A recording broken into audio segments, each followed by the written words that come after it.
திரு கோலாகலம் இந்த பாயிண்ட் நீங்க எப்படி பாக்குறீங்க? திரு கான்ஸ்டன்டைன் அதை அழுத்தமா பதிவு பண்ணா 2026 தமிழ்நாட்டில் அதான் எதிரொலிக்கும். இந்த ஸ்கீம்ஸ் பெண்களுடைய வாக்குகளை மொபைலைஸ் பண்ணுவது அது வந்து வெற்றிக்கு காரணமாக இருப்பது to some extent it's correct. ஆனால் அதே நேரத்தில் இன்னொன்று நம்ம கவனிக்க வேண்டியிருக்கு. இப்போ அவங்க 1500 ரூபாய் மாதம் தரக்கூடிய ஏக்நாத் ஷிண்டே அமல்படுத்துகிறார்.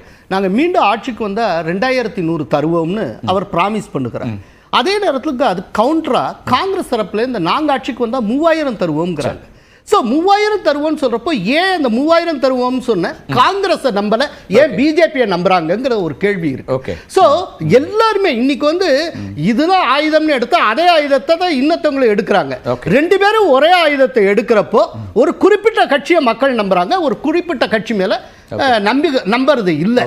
அதனால இது மக்கள் அந்த கட்சி மேல வச்சிருக்க நம்பகத்தன்மையும் இப்ப இங்க யாராவது 2000 ரூபாய் கொடுத்தா அதுக்கும் வாய்ப்பு இருக்கு அப்படிங்கிறீங்களா தமிழ்நாட்டுல? இல்ல இப்போ வாக்குறுதியா சொன்னா கேக்குறேன். இல்ல சொல்லலாம், சொல்லுவதற்கு வாய்ப்பு இருக்கு, சொல்லுவதற்கு வாய்ப்பு இருக்கு. ஆனா மக்கள் நம்புவார்களா இல்லையாங்கிறது மக்கள்கிட்ட இது பண்ண வேண்டியது. இப்ப 3000 ரூபாய் காங்கிரஸ் சொல்லியிருக்கு, அவங்க எலெக்ஷன் மேனிஃபெஸ்டோல மகாராஷ்டிரால இருக்கு, அவங்க கூட்டாகவே வெளியிட்டு இருக்காங்க. ஆனா மக்கள் வந்து காங்கிரஸ் நம்ப தயாரா இல்ல. ரொம்ப முக்கியமா நம்ம பேசுற விஷயம் ஒரு bro incumbency for the state government அப்படிங்கிறது இப்ப ட்ரெண்டா இருக்கு அப்படிங்கறத எப்படி இல்ல? அதுலயுமே கூட அந்த ப்ரோ இன்கம்பன்சில ஜெனரலா இன் ஜெனரல் நீங்க பாத்தீங்கன்னா பிஜேபி ஆளக்கூடிய ஸ்டேட்ல தான் ப்ரோ இன்கம்பன்சி அதிகமா இருக்கு. அது ஏன் குஜராத்ல எத்தனாவது தடவை? குஜராத் வெஸ்ட் பெங்கால்ல எத்தனை முறை இருந்தாங்க? இருக்கலாம்.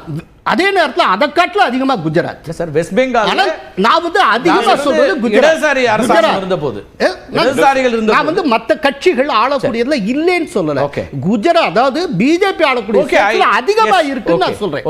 ப்ரோ இன்கம்சி எப்போதுமே பிஜேபி ஆளக்கூடிய ஸ்டேட்ஸ்ல அதிகமா இருக்கு. ரைட். அப்ப ப்ரோ இன்கம்பன்சிங்கிறது இப்ப அடுத்தது அவங்க வந்து தமிழ்நாடு கான்டெக்ஸ்ட்ல நான் கேட்கிறேன். நேரடியா நீங்க அங்கதான் 2026 ப்ரோ இன்கம்பன்சி எங்களுக்கு சாதகமா இருக்குன்றாரு திரு கான்ஸ்டன்டைன். அப்படின்னு இது இந்த எக்ஸாம்பிள் அப்படியே மொட்டையை எடுத்துக்க முடியாது. என்ன காரணம்னா மற்ற இதுல இல்லாத ஒரு முக்கியமான விஷயம் இங்க நடந்துட்டு இருக்கு.